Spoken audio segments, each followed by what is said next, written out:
राज्यपाल अनुसुईया उइके के अभिभाषण के साथ ही छत्तीसगढ़ विधानसभा के बजट सत्र का आगाज हो गया है। अपने अभिभाषण के दौरान राज्यपाल ने कहा कि मेरी सरकार ने कोरोना के संकट से निपटने और उसके संक्रमण को रोकने की दिशा में बेहतरीन काम किया है। प्रवासी श्रमिकों की सकुशल घर वापसी हुई, लोगों को निःशुल्क राशन मिला, राज्य में रिकॉर्ड 93 लाख मीट्रिक टन धान की खरीदी हुई, राज्य सरकार ने किसानों का कर्ज माफ कर ऐतिहासिक कार्य किया है। राज्यपाल ने कहा कि छत्तीसगढ़ को 11 विशिष्ट पुरस्कारों से केंद्र सरकार ने नवाजा है। सरकार ने स्वास्थ्य सुविधाओं को जनता के दरवाजे तक पहुंचाया है। खेल सुविधा का भी विस्तार किया जा रहा है। राज्यपाल ने गोधन न्याय योजना की तारीफ करते हुए कहा कि इसमें नया आयाम स्थापित किया गया है। सरकार ने बच्चों को पढ़ाई तो हर द्वार योजना शुरू की, जिससे कोरोना काल में भी बच्चों को शिक्षा मिलती रही। विपक्ष ने राज्यपाल अभिभाषण को नीरस और वास्तविकता से दूर कहा है। नेता प्रतिपक्ष धर्मलाल कौशिक ने कहा कि भाषण में सरकार भविष्य की कार्य योजना का उल्लेख नहीं है। राज्यपाल के अभिभाषण के बाद सदन की कार्यवाही मंगलवार तक के लिए स्थगित कर दी गई। मुझे खुशी है कि आप सब गढ़वो नया छत्तीसगढ़ की कल्पना को साकार करने के लिए एकजुट होकर कार्य कर रहे हैं। जनजीवन को भय के भंवर से निकालकर कोरोना काल में भी अनेक क्षेत्रों में नई उपलब्धियां हासिल कर सका। चुनौतियों के बीच सुधार और संकल्प के साथ समर्थन मूल्य पर धान खरीदी की गई। इस वर्ष सर्वाधिक 21,52,980 किसान पंजीकृत हुए थे, जिनमें से 20,53,483 किसानों ने अपना धान बेचा। से अभिभाषण से कि सरकार के जो आने वाले क्रियाकलाप की उसमें छाप दिखती है कि सरकार क्या करने वाली है, इसका उसमें पूरा अभाव दिखा है। ना कोई उसमें नया कुछ शामिल किया गया है और न ही सरकार की कुछ विजन उसमें कोई दिखाई दे रहा है। बेरोजगार नौजवान जो इस सरकार के वायदे पर उम्मीद लगा करके बैठे हैं कि उन्हें 2500 रुपया बेरोजगारी भत्ता मिलेगा, उसके बारे में कोई जिक्र नहीं हुआ।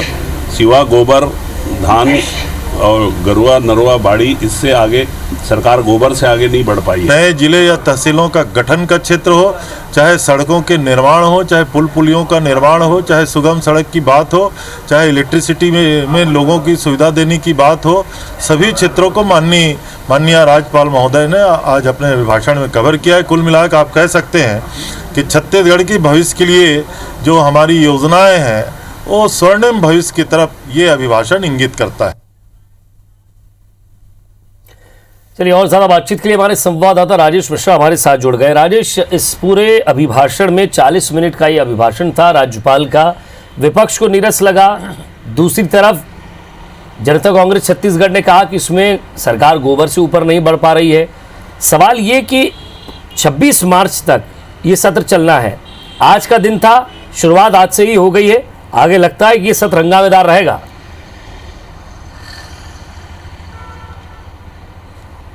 देखिए, जिस तरह से विपक्ष ने तैयारी की है, जिस तरह से विपक्ष के पास मुद्दे हैं और जिस तरह से विपक्ष का आज का तेवर था, आज विपक्ष ने सीधा सीधा राज्यपाल के अभिभाषण को नीरस और वास्तविकता से दूर कहा और साथ ही साथ उन्होंने ये भी कहा कि इस विजन में सरकार, इस जो बजट है, जो अभिभाषण है, उसमें सरकार का कोई विजन नजर नहीं आता है।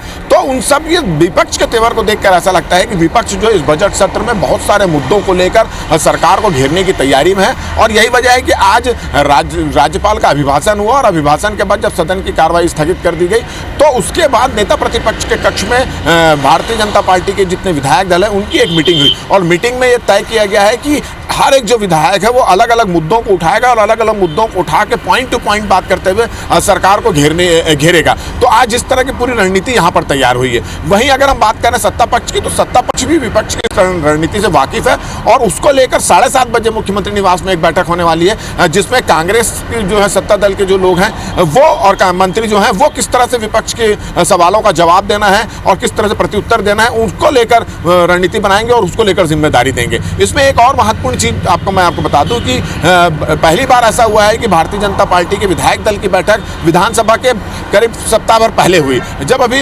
छत्तीसगढ़ की प्रभारी आई थी डी पुरेंद्रेश्वरी और सह प्रभारी नितिन नवीन आए थे, तो उन्होंने भी बैठक लेकर, भाजपा विधायक दल की बैठक लेकर निर्देश दिया था कि इस पूरे जो सत्र के दौरान बहुत सारे मुद्दे जो विपक्ष के पास हैं उसमें सरकार को घेरने के लिए रणनीति बनाए, और उनके निर्देश के अनुसार अब हर एक विधायक को अलग अलग मुद्दा दिया गया है और मुद्दे को अध्ययन करके फिर वो सरकार को घेरने की कोशिश करेगा। तो निश्चित रूप से ये छत्तीसगढ़ का बजट सत्र है। 1 तारीख को मुख्यमंत्री भूपेश बघेल बजट पेश करेंगे। बजट में क्या मिलेगा क्या नहीं मिलेगा वो बात की बात है, मगर अगर हम तेवर की बात करें तो विपक्ष के तेवर इस समय आक्रामक नजर आ रहे हैं, और उनका ये भी कहना है कि मुद्दे बहुत सारे हैं। जैसे किसानों का धान खरीदी का मुद्दा है, धान खरीदी की जो उठाव नहीं होने वाला मुद्दा है, प्रदेश में लॉ एंड ऑर्डर की स्थिति है, महिलाओं और युवतियों पर लगातार जो अत्याचार हो रहे हैं, अनाचार हो रहे हैं, उसका मामला है, इसके अलावा ड्रग्स का फैलता कारोबार है, वो सब मुद्दे हैं। ये तमाम मुद्दों को लेकर विपक्ष जो है प्रश्नकाल, शून्यकाल, ध्यान आकर्षण के माध्यम से सरकार को घेरने की कोशिश करेगी, और सरकार इसमें किस तरह से बसती है उसको लेकर आज 7:30 बजे मुख्यमंत्री ने अपने मंत्रियों और विधायकों की बैठक भी बुलाई है। जी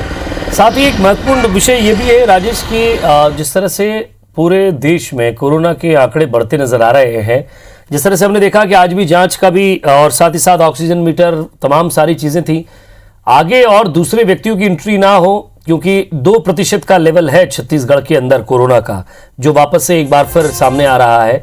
इसको लेकर कुछ तैयारियां या सरकार की अपनी कोई तैयारी की, सिर्फ जो व्यक्ति आ रहा है थोड़ी बहुत भी अगर कुछ कमी देखी जा रही तो तत्काल उसे स्वास्थ्य सुविधा पहुंचाया जाए?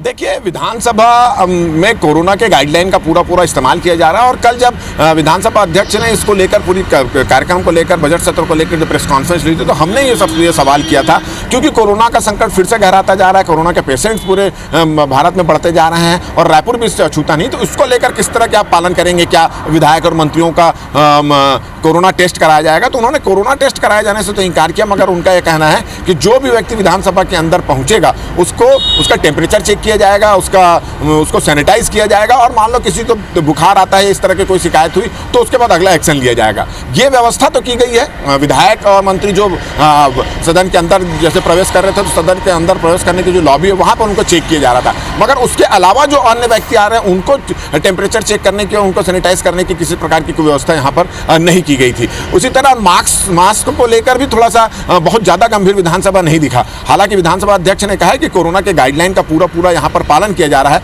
मगर जिस तरह की स्थिति कोरोना को लेकर बनी हुई है, विधानसभा के अंदर भी इसे पूरी गंभीरता से लिया जाना चाहिए। जी नजर बनाए रखिएगा राजेश, लगातार अपडेट आपसे लेते रहेंगे। बहुत बहुत शुक्रिया इस तमाम बातचीत के लिए।